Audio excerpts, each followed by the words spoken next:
मिथुन लगन के चार्ट में हम सूर्य और बुध के कंजक्शन को लगातार विचार कर रहे हैं। इस वीडियो में अब आपके अंतिम भाव के लिए चर्चा करने वाले हैं। अब तक हम 11वें भाव तक के लिए चर्चा पूरी कर चुके हैं। तो 12वें भाव में अगर देखा जाएगा आपके चार्ट के अकॉर्डिंग, तो वृषभ राशि में सूर्य और बुध का युति बनेगा। यहाँ पे सूर्य जो है आपके 3rd हाउस के लॉर्ड होकर आ रहे हैं। ये जो दोनों का कंजक्शन बना वो आपकी क्रिएटिव स्किल्स के लिए बहुत ज़्यादा अच्छा है।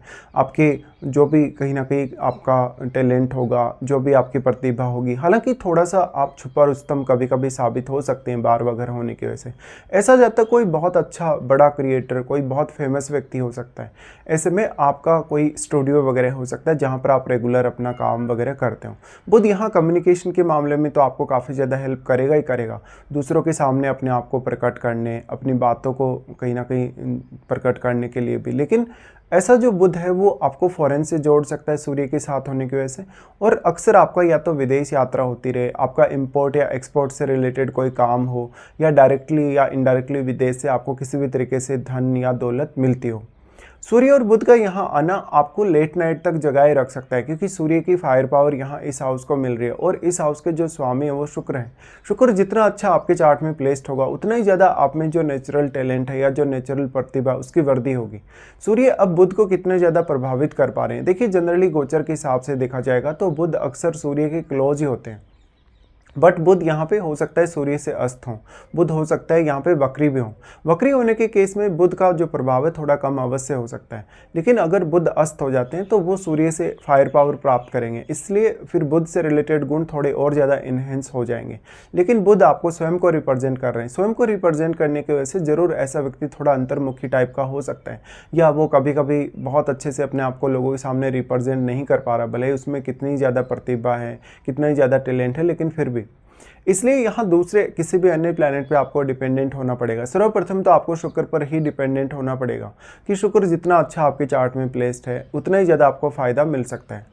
सूर्य और बुध का ये कंजक्शन है तो जातक कभी कभी अपने खर्चों को नहीं रोक पाता, भले ही वो कितना ही ज़्यादा धनवान होता है, पैसे वाला होता है, या उसकी अर्निंग्स भी काफ़ी अच्छी होती है, लेकिन वो अपने जो पैसे खर्च करता है उनको कभी कभी प्री प्लानिंग करके अच्छे से खर्च कर लेगा, कभी कभी बहुत ज़्यादा खर्चा करेगा। अक्सर जब यहाँ सूर्य का प्रभाव आपको ज़्यादा देखने को मिले तब वो बहुत ज़्यादा खर्चे करता है, और लाइफ को बहुत ही ज़्यादा ऐशो आराम के साथ जीने वाला, भोग विलास का आनंद लेने वाला ऐसा व्यक्ति होता है।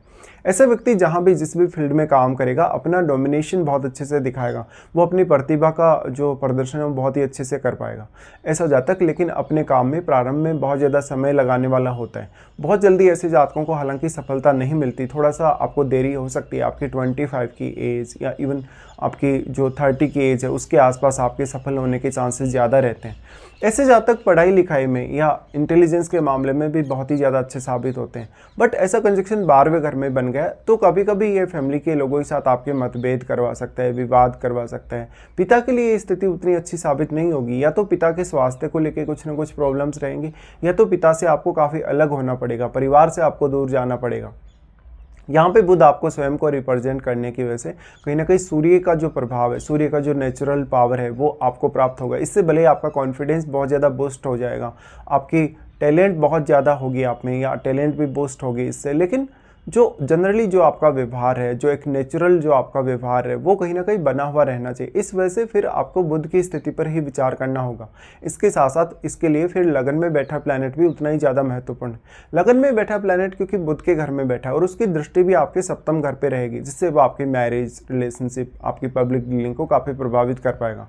अक्सर इस प्रकार के जो जातक होते हैं वो लाइफ में बहुत जल्दी सेल्फ रिलायंट बनने की कोशिश करते हैं। जातक अपनी लाइफ को एक बहुत ही अलग नज़रिए से जीने वाले होते हैं। ऐसे जातकों को मैरिज में कुछ प्रॉब्लम्स हो सकती हैं, जैसे कि किसी और की तरफ आपका अट्रैक्शन होना, या जीवन साथी से बहुत ज़्यादा आपको संतुष्टि ना मिलना। यहाँ पे सूर्य 3rd हाउस के लॉर्ड होकर आ रहे हैं तो जातक 12वें घर से संबंधित कुछ भी पाने के लिए बड़े से बड़ा अपना एफर्ट डाल सकता है। ऐसा जातक आध्यात्म में, धार्मिक मामलों में या इस प्रकार के अन्य कार्यों में पर्याप्त रूप से रुचि ले सकता है। ऐसा जातक बिजनेस करने में बहुत ज़्यादा माइंडेड हो सकता है। इसके साथ साथ उसका कम्युनिकेशन बहुत कमाल का होगा। सूर्य क्योंकि आपके चार्ट में अब 3rd लॉर्ड हैं तो 3rd हाउस में बैठे हुए ग्रह को जरूर विचार करिए। 3rd हाउस में मान लो आपका बृहस्पति जैसा ग्रह बैठा है, इवन अगर मंगल जैसा ग्रह बैठा है तो आपके लिए फिर इनकी प्लेसमेंट और भी ज़्यादा अच्छे से वर्क करेगी। जनरली हम मानते हैं सूर्य के घर में यदि कोई भी प्लैनेट बैठेगा तो उसकी उतनी अधिक चलेगी नहीं, तो अगर वो एक सूर्य का मित्र ग्रह ही बैठे अगर सूर्य के घर में, तो वो ज़्यादा अच्छा काम कर पाता है दूसरे किसी भी ग्रह की तुलना में। इसी तरीके से सूर्य और बुध का ये जो कंजक्शन है पार्टनर के साथ थोड़े मतभेद करवा सकता है, कभी कभी आपकी मैरिड लाइफ और स्वास्थ्य में उतार चढ़ाव दे सकता है।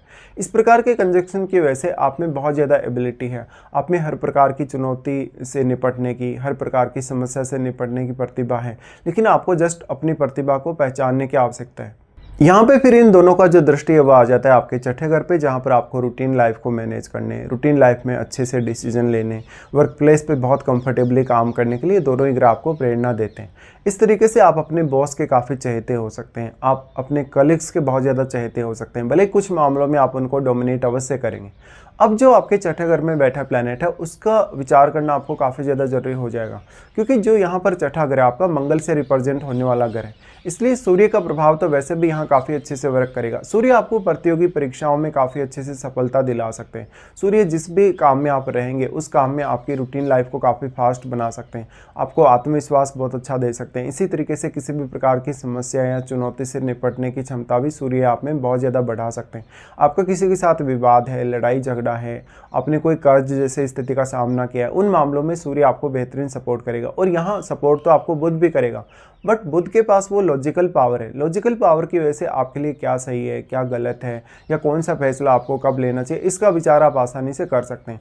अब मान लो अगर आपका बुध अस्त हो जाता है, उस केस में कभी कभी थोड़ा सा डिसीजन लेने में कन्फ्यूजन जरूर सामने आ सकता है, बट फिर आपके टैलेंट के लिए बहुत ज़्यादा अच्छा हो जाएगा। टैलेंट के साथ साथ आप अपनी प्रतिभा का जो कहीं ना कहीं प्रदर्शन है बहुत सारे कार्यों में कर सकेंगे। ऐसा व्यक्ति बौद्धिक तौर पे बहुत ज़्यादा सक्षम होगा, माइंड से बहुत ज़्यादा एक्टिव होगा, तो उसके फैसलों में एक अलग प्रकार का प्रभाव आपको नजर आएगा, उसकी सोच में एक अलग प्रकार की मेंटलिटी आपको नजर आएगी। अब जो यहाँ पे बुध हैं, क्योंकि बुध 4th हाउस के भी लॉर्ड हैं, ऐसे में जातक अपने परिवार से दूर जाके, विदेश जाके, किसी अदर स्टेट में जाके बहुत अच्छे से सेटल हो सकता है। अब जो 6th हाउस में बैठे प्लैनेट है उसकी भूमिका काफ़ी अहम है, क्योंकि 6th हाउस में बैठे हुए प्लैनेट की डायरेक्ट दृष्टि आ जाएगी आपके 12वें घर पे, और वो सूर्य और बुध दोनों को ही प्रभावित करेंगे। ऐसे में हालांकि प्लैनेट विशेष पर बहुत कुछ डिपेंड करता है कि आपका जो भी यहाँ पे प्लैनेट है वो किस प्रकार का प्लैनेट है। छठे घर के लॉर्ड आपके मंगल हैं, तो मंगल जितने अच्छे आपके चार्ट में प्लेस्ड होंगे आपके लिए उतना ही अच्छा। ऐसा जातक अपनी रूटीन लाइफ में बहुत ज़्यादा एक्टिव रह पाएगा, अपनी ओवरऑल लाइफ में जो भी वो गोल पाना चाहता है उनको भी वो पूरी तरीके से पाने की कोशिश करेगा। भले ही शुरुआत में लगभग 25 की एज तक थोड़ा थोड़ा स्ट्रगल आपको जरूर नजर आएगा, लेकिन कैरियर के प्रति ये कंजक्शन आपको बहुत ज़्यादा फोकस्ड बनाता है। अब जो 3rd हाउस में स्थित ग्रह है, आपके लगन में स्थित ग्रह है, 4th हाउस में स्थित ग्रह है, उन पर आपको विचार करने की काफ़ी ज़्यादा आवश्यकता है, क्योंकि जो भी प्लैनेट आपके 4th हाउस में स्थित होगा वो हो सकता है आपके किसी अन्य भाव को प्रभावित करे या ना करे, लेकिन आपके 10th हाउस पर वो अपनी दृष्टि अवश्य डालेगा। ऐसे में उसका जो रोल है कैरियर में और घरेलू मामलों में काफ़ी बढ़ जाता है।